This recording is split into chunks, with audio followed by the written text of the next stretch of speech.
Right, and we are back with another episode of my Premier League predictions. The festive fixtures are really heating up now. They're really coming thick and fast. So we're going to take a look at game week 18, the game week that happens just before Christmas Day. We're going to start off with the Thursday fixture and Crystal Palace versus Brighton and Hove Albion. And we kick off this week of Premier League football with the A23 derby as Crystal Palace host Brighton at Selhurst Park. The hosts are coming off the back of a huge draw against Manchester City, which sees them sitting in 15th place on 17 points. The draw against City was only their second draw in their past 5 matches as their summing form continues. It was a massive result though, as it will boost the squad for this upcoming derby, which is something they desperately need as things have not been looking too good for Palace recently. Brighton though are coming off the back of a loss as they failed to beat Arsenal in the capital.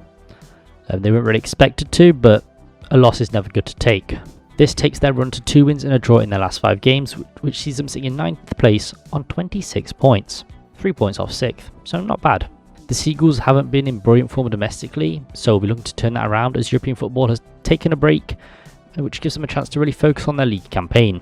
Yes, they emphatically topped their group as well, which was very impressive, so for their first season in Europe, they're doing pretty well. The atmosphere surrounding this match is always electric, and for a derby that from the outside does seem quite strange, is very good to be fair. I've read up on the history of this derby, it still doesn't fully make sense to myself, but hey man, if they want to call it a derby, I'll call it a derby. I'm going to say 2-1 to Brighton. This match is rarely a high scoring affair, but I do see Brighton coming out on top in the capital. Both teams are still suffering from a lot of injuries at the moment, and so neither side will be able to field their strongest 11 for this match. Palace have been handed an injury boost though recently, as Eze came off the bench in the dying minutes for their clash against Manchester City. So hopefully that's a sign of things to come for him. Jordan Ayew will also be eligible after he's served his suspension. So, you know, if they need another goal scorer, they're going to have one available in Jordan Ayew. He's not exactly prolific, but he's all right, which they might need, to be honest, because they do seem to be struggling for goals. Like, yes, they scored 2 against City, but they're not really scoring a lot of goals and they're not really that attacking, to be honest. So maybe Ayew's return will be good for them. Brighton have no fresh injury news with no players set to return, so we'll probably see a similar lineup to the one that deployed against Arsenal. Now, while they were beaten, Crystal Palace aren't as good as Arsenal, so it's still a very, very solid squad from Brighton. It's a solid squad they've got, so they should be able to do some damage, I imagine. Crystal Palace will fancy their chances against anyone under the lights at Selhurst Park, and Brighton have been very inconsistent this season. This is also their first season playing in Europe, so it's expected that the demands on the team and the players will have changed to what they're used to. So I think we can understand why they've dropped down the table slightly and been pretty inconsistent in the league because, well, they've been focusing on Europe. Hodgson's position has increasingly become under fire, and a failure to grab a result here could be the final nail in the coffin. Though I imagine last week's draw against City has put some credit in the bank for him. Neither teams are goal-scoring machines at the moment, but I do see the Sussex side coming out with victors in this M23 derby. But it'll be a tight match nonetheless. And then we move on to the Friday fixture of Aston Villa versus Sheffield United. It's a top versus bottom clash as Aston Villa hosts Sheffield United at Villa Park. Now, Aston Villa have been soaring this season. I'm sure you don't need me to tell you that, with the Villains currently finding themselves in 3rd place with 38 points to their name, which is level on points with 2nd place Liverpool and only a point behind league leaders Arsenal. They've won 4 and drawn 1 of their last 5 matches and don't show any signs of slowing down. Sheffield United, on the other hand, are on the complete opposite end of the spectrum. The Blades find themselves rooted to the bottom of the table, level on points with Burnley, with just 8 points to their name. The Blades have only won 1 of their last 5, but since Wilder has been brought in, they have looked a lot harder to break down to their credit, so there's a slight improvement there. Despite this though, Villa are a very good attacking side, and this season have played some very direct attacking football, which has paid dividends. I mean, they are basically free scoring at this point, and it's something I can see the Blades struggling to deal with. Villa have been performing well both domestically and in Europe, which makes this run they're going on even more impressive. Having to manage both a European campaign and a domestic campaign, and you're doing well in both, is just very impressive, man. Emery's cooking. I'm going to say 3-0. I'm expecting Villa to easily win this match, to be honest. Aston Villa do have an amazing home record, and I can't see Sheffield United being the ones to tarnish that. In terms of injuries, Mings and Buendia are still sidelined with their long-term injuries and not expected to return for some time. Tielemans and Torres are doubtful for this clash, with their current situation still being monitored, and Kamara is suspended after he saw red in their win over Brentford. So it's all right for Aston Villa. They're doing okay. I mean, Tielemans and Torres, you know, they may feature, but that remains to be seen. Sheffield United, though, are also suffering from a fair share of injuries, with Egan, Norrington Davis, Brewster and Basham and Jebison all still absent and will definitely miss this clash in Birmingham. These are long-term absentees for the Blades, so they are used to playing without them, but it still means that Wilder is without his strongest 11, which I don't think he's had since he took charge. But honestly, I don't think that'll matter in this match. To swing this match even more in Villa's favour, they've not lost to Sheffield United at home since 1966, which alongside their home record is just an insane record to hold. Like 1966, that's when England lifted the World Cup. That combined with their stellar home record will make this a very hard place to grab a result, especially for Sheffield United. So I'm backing Villa to keep all 3 points in Birmingham and to also continue their home record of 16 wins and also take themselves top of the league. There's a lot riding on this clash for the Villains, you know. Should be a good match. Well, for Villa fans, I assume. And then move on to the Saturday fixtures and West Ham United versus Manchester United. It's a London derby as West Ham host Manchester United at the London Stadium. If you know, you know. It's a top half clash between these two sides as they both find themselves next to each other in the league. Manchester United find themselves in 7th place on 28 points. They've been on a run of 2 wins and a draw from the last 5 matches, which isn't too shabby. Whereas West Ham find themselves just a point behind their opponents in 8th place on 27 points. So yeah, just a point separating the two. They've enjoyed a better run of form though, grabbing 3 wins and a draw from their last 5, which looks better than United's, and well, they're just not doing well, are they? And that good run of form is also on top of the Hammers' European campaign, which they're doing well in. I don't think my United fans need me to mention their European campaign, but let's just say they're not playing European football for the rest of the season. I mean, yes, different levels of competition, but still European games nonetheless. Still that extra game for the squad, so you know, they each have their effect. West Ham will be looking for a win to get their season back on track and climb up the table. Man United, though, will be looking to take the momentum from the hard-fought draw against Liverpool and really bring this through into this clash and to get their own season back on track too. However, I'm going to say a 2-1 win for West Ham. I can see West Ham winning this clash in the capital. The Hammers aren't doing too terrible on the injury front with only Antonio missing, which could be a blessing in disguise because that fella's been dreadful this season. He's been awful. And West Ham have the goal scorers to really not make his absence felt, I guess, if you want to say, because Bowen's on fire. He's in great goal scoring form at the moment, and he's actually leading their goal scoring charts with 10 so far this season. Man United, on the other hand, have been flooded with injuries, and that's been compounded by Dalot getting a suspension after an interesting tackle in that draw against Liverpool. But Bruno Fernandes is expected to return after serving a suspension, so there's a bit of light at the end of the tunnel for Erik ten Hag, especially going into this clash. With all the injuries piling up for United, it will and has caused a lot of issues for them, and despite their impressive draw against Liverpool, they've just looked very lacklustre for this season. I do reckon we'll see some end-to-end action between these two sides, but I can see West Ham keeping all 3 points in the capital, and I don't think Manchester United really look up for the fight, to be honest. They don't look up for it. They're not looking good. Let's be real. And then we move on to Tottenham Hotspur versus Everton. Spurs host Everton at the Tottenham Hotspur Stadium as both teams look to extend their winning streaks. Tottenham are currently on a run of 2 wins on the bounce, which has taken their run to 2 wins and a draw from their last 5. This has seen Spurs sitting in 5th, just a point behind 4th place Man City. Everton have been enjoying a good run of form recently too, winning 4 games on the bounce, taking their run to 4 wins from their last 5. This sees Everton sitting in 16th place on 16 points, giving them a 7-point cushion against the relegation zone. All that after the points deduction as well. Very impressive. Spurs had been going through a difficult patch themselves, which saw them slide off their perch, but Ange's side do look to be getting back up and running once again, as they look to rejoin the battle for top 4, keep them there and around those European spots. And those consecutive wins have definitely helped things. It's a very informed Everton side though, who have marched up the table after picking up those 4 consecutive wins, so both teams were heading into this clash full of confidence, although Everton did crash out of the Carabao Cup to Fulham. So there's a little slight against their current form. But in the league, they're smashing it. So will that really have an effect on the game? I doubt it. I'm going to say 2-1 to Spurs, though. I do see Spurs winning this clash. Now, there's no doubt that it's going to be a very tough clash between the two sides. As previously mentioned, both sides are experiencing good runs of form at the moment, so it really could be any side's game.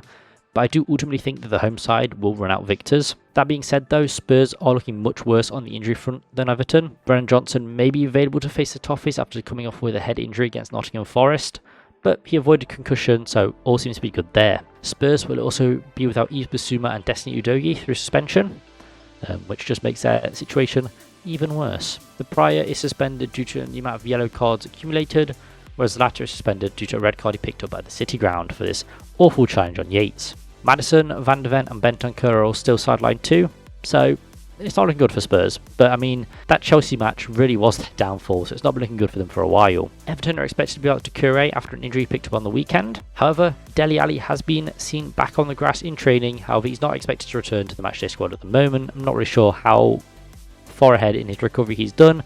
I'm just happy to see him out there, man. Big fan of Dele Alli. I think that despite all the suspensions, all the injuries that Tottenham are dealing with, I see them winning this clash in London. Both sides are in some good form at the moment, and it really is anyone's game. But I think that Spurs look like the better side of the two and will be the ones to extend their winning streak to 3 games. I just don't think Everton have got it in them to beat this Spurs side. Now that may be a very crazy thing to say, looking at both sides, looking at the injuries they've all got and the suspensions and whatnot, but I just think Spurs under Ange are a very good side, and I just think they've got what it takes to beat Everton. But like I said, it's going to be a tough game between the two, so don't expect like a wipeout. But really is anyone's game, to be fair. And then move on to Nottingham Forest versus Bournemouth. Could a new manager bounce be on the cards as Nottingham Forest host Bournemouth in the East Midlands? Yes. Nottingham Forest recently parted company with Steve Cooper as their dreadful run of form stretched to 1 win in 13, with 1 draw in their last 5. Nuno Espirito Santo has been appointed as the new Forest manager and has been tasked with turning this dreadful run of form around and pulling Forest away from the relegation zone. Against Bournemouth though, that will be a difficult task. Bournemouth find themselves in 14th place on 19 points and have been enjoying a good run of form recently, to be fair, winning 4 and drawing 1 of their last 5, which, quite frankly, they've been cooking at Iriola. They're currently level on points with Wolves and Brentford, so could shoot up the table with a result here. But the thing that's most interesting to me is how will Forest line up against Bournemouth given the managerial changes. Now, Nuno and Cooper do play different styles of football, but I do suspect we'll see a similar starting side to the one that we saw against Spurs, while Nuno takes his time to implement his style on the team and to get to know all of his players. I'm going to say a 1-1 draw. Now, this could be hopeful thinking on my part, but I do reckon that the Cherries will be held to a draw by Nuno's Nottingham Forest. Bournemouth are currently going through a lot of injuries at the moment, with Kelly, Aarons, Macondes, Adams and Fredericks all still on the sidelines. Whereas Forest are, for once, looking better off on the injury front with only 2 players set to miss out. However, Taiwo Awoniyi is still a huge miss, so we're going to struggle to score goals once again. He's back on the grass though, which is really good news, and hopefully we see him in the new year. It's going to be a very interesting atmosphere at the City ground, as Nuno will be in the dugout for his first Forest clash, but I'm sure that the stadium will be behind him and urging the team to grab a result to put a stop to that dreadful run of form that they're currently going through. Bournemouth are in some great form and have really started cooking it under the Spaniard, as I mentioned. They play some really good attacking football, and I do expect them to score a goal because that's just the kind of thing that Bournemouth do against us. They really are our bogey team. Forest don't have the best defensive record, and the Cherries have been prolific in recent matches, especially in front of net, so it's going to be a tough one for Forest, but I can see us standing resolute, and despite conceding a goal, I'm going to say that we'll ensure that the points are shared in the East Midlands. New manager bounce, players going to be fired up. Crazier things have happened. I'd be happy with a draw. I'm expecting us to lose, but I think if we grab a draw, I'll be happy with that. And a win would be even better. And then move on to Fulham versus Burnley. Fulham are back at Craven Cottage as they host Burnley in the capital.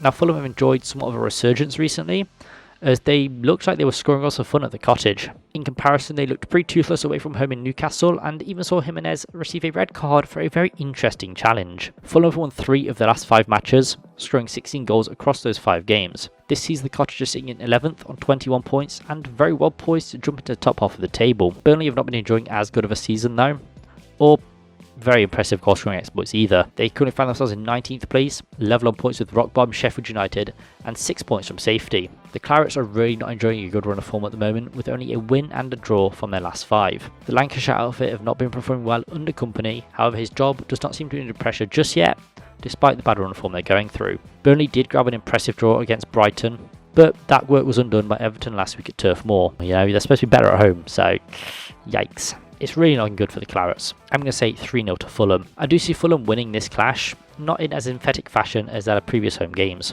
Fulham do look to have finally gotten over their goal-scoring woes, but the absence of Jimenez will definitely affect the Cottagers, as he was their top goal scorer up until the suspension. Well, tied with Willian, but most Willians were penalties, so I'm not counting that. Both teams are experiencing a few injuries at the moment, but they're not really huge amounts of absentees, especially compared to some of the teams this season. Burnley have been one of the leakiest teams at the back this season, conceding 36 goals so far, which is the second most. And against Fulham, that number is only going to rise. If they can keep with their goal scoring exploits, my god, they're going to bury teams. They've also not been that great in front of net, only scoring 16 goals so far this season, so I currently see them troubling Fulham, especially with Kodeosho still on the sidelines. Fulham have been slightly better in defence, conceding 29 goals so far this season, while scoring 26, so they've almost doubled their tally from like 14 games or something crazy like that. It should be a fairly comfortable win for the Cottagers, as I see them give all 3 points in the capital. I can't see a Burnley shock here. I do apologise, Claret fans, but I just don't think you've got the dog in you like that. Especially against a side that scored 5 goals consecutively in home matches. That is crazy. And then we move on to Luton Town versus Newcastle United. Luton Town return to Kenilworth Road as they host Newcastle United. Now Luton Town have been enjoying some very solid performances recently, but could not convert any of those matches into points, as they still find themselves in 18th place with 9 points to their name. They did see the game against Bournemouth abandoned as club captain Lockyer went down after a cardiac arrest. Now I do believe he's doing okay, but is still in hospital, so I do hope he has a speedy recovery and he can get back to playing football soon. Other than that, Luton have only won 1 of their last 5 matches, however did put some valiant performances against the likes of City and Arsenal at Kenilworth Road, but as I said, could not get a point from either of those fixtures. Newcastle United have also been enjoying a decent season as they found themselves in 6th place on 29 points with 3 wins from their last 5 matches. However, they also find themselves getting dumped out of the Champions League and the Carabao Cup recently, which isn't going to be great for squad morale. That does give the Magpies the opportunity to focus on the domestic campaign, which is much needed as their squad is running quite thin at the moment. But the injury problems do keep cropping up and causing Newcastle United a lot of headaches. I'm going to say a 1-1 draw. I can see the points being shared in Bedfordshire. Luton are a different beast at Kenilworth Road, and I think they can take advantage of Newcastle's current precarious position and just grab a massive point against the Geordies. Luton will make the game very tough for this depleted and beleaguered Newcastle side. Now part of me thinks they could actually grab a result against the richest club in world football. To create further headaches for Eddie Howe, Isaac, Cher and Joe Linton were all left out of the trips to Stamford Bridge. I'm not sure whether that's just precautionary so they are fit for this clash or if because they were nursing injuries. You know, I'm not too certain, but if they're injuries, bro, Eddie Howe is... I don't know how that man is still alive, my god. Gordon and Kraft also picked up knocks in London to further pile on these issues for Eddie Howe. So yeah, Newcastle squad is getting thinner and thinner, and they currently have 12 players on the sidelines, so they have effectively an entire 11 which are injured. That is mental. So it's going to be very interesting to see who Newcastle can actually field. But poor Trippier, man. Bro looks absolutely shattered and has been constantly making mistakes recently. He needs a rest, but Eddie Howe really cannot afford to rest him as he doesn't have a replacement. And I think at the moment that's going to cost Newcastle because Trippier's been constantly making mistakes which have led to goals, and bro, he just needs a rest, man. Let that man have a nap, come on. Let him have a nap at half time, give him some oranges and pray for the best, I say. I think this is the perfect opportunity for Luton to grab a point against a side that's challenging the Big Six, and it would be a huge statement from the Hatters, especially when you compare the coffers of both sides. I'm backing the points to be shared in Bedfordshire, and for a huge result for Luton Town. And then we move on to Liverpool versus Arsenal. It's a top of the table clash on Merseyside as Liverpool host Arsenal. Liverpool find themselves in 2nd place on 38 points with 3 wins and 2 draws from their past 5. Arsenal doing slightly better than their opponents though, as they find themselves at the top of the league on 39 points. 4 wins from their past 5. Liverpool were held to a draw by a very lacklustre Manchester United side, so looking to put that disappointing result behind them and make a return to the top of the league. Arsenal will be looking to maintain their spot at the top of the league though, and start another run of winning ways after their victory against Brighton on the weekend. Both teams are enjoying some good form this season, and that's why we see these two sides sitting at the top of the league. Liverpool without a doubt the better side against Manchester United, but just lacked that attacking edge to break down the hosts.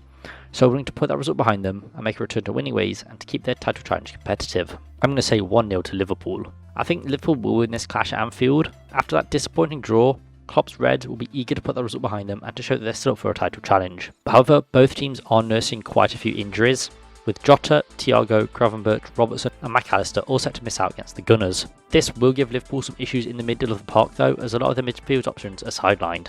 So we'll have to see who they field in the cup and then make some educated guesses from there. Arsenal also have their own injury problems with Partey, Tomiyasu, Timber, Jorginho and Vieira all out for this match as well. It should be a good match, but as it's a top of the table scrap, these matches do not normally produce goals.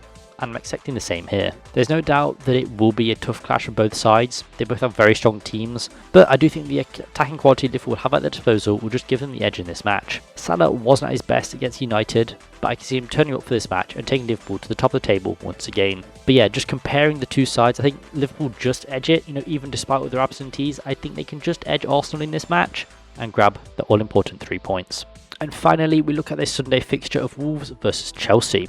Yes, we close off this week of Premier League football as Wolverhampton Wanderers host Chelsea at the Molineux for the first Christmas Eve fixture in 28 years. Wolves have had a decent season so far as they currently find themselves in 13th with 19 points to their name. Wolves' form has taken a slump though recently as they've only won one and drawn one of their past 5 matches. Chelsea have had an interesting season themselves though under Pochettino. The Blues find themselves in 10th place with 22 points to their name and have been experiencing some better form than their opponents, if only marginally, winning 2 and losing 3 of their last 5. They did have some delight in the Carabao Cup though as they knocked out Newcastle United on penalties. Chelsea did see off Sheffield United last week as well, but it wasn't exactly a convincing win. But the win in the Cup will have also added to the side's confidence, which is what they desperately need, I think. I'm going to say a 1-1 draw. I can see the points being shared in the West Midlands. Wolves will hope to see Pedro Neto return to the squad after his injury, but his condition is not fully known yet, so he may still be out. It also looks like Jose Starr is still on the sidelines to add to Wolves' woes and to really just, pile on the pressure for O'Neill. But hey, the January window is around the corner, so you've got chance to strengthen. You just got to hold on for a few more games. Chelsea, though, have been swamped with injuries this season, and I'm sure they'll be begging to be in Wolves' position, to be honest, because that hasn't gotten much better for them this week. However, Nkunku has finally made his Chelsea debut as he featured in their win against Newcastle United. However, Enzo Fernandez had to come off through illness, so you win one, you lose one. I can't see Chelsea beating Wolves as they are still awash with plenty of injuries, but I do see the tight clash between the two. They both have very good players, some very good goal scorers in their midst, so I'm sure it'll be a very tough clash for one another. But Wolves generally perform quite well at home, and I expect them to do the same here. I do see Chelsea's uncertainty continuing, and I can see the points being shared in the Molineux, Chelsea, they've been looking hot and cold under Pochettino. I don't want to say there's the renaissance because it completely fizzles out the week after. And I just think Wolves can do better than they have been this season. I definitely think they'll grab a result against Chelsea. This just seems like the match that they'll do that against.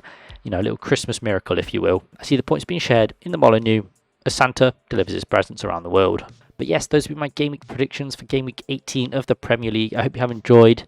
If you have any predictions of your own, please leave them down in the comments below. I do want to give a quick mention that I'm really not sure how I'm going to get game week 19's video out as that kicks off on Boxing Day.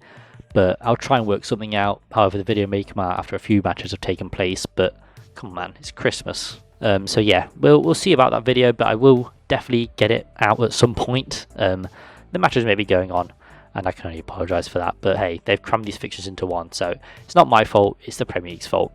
But yeah, hope you guys have a great rest of your week.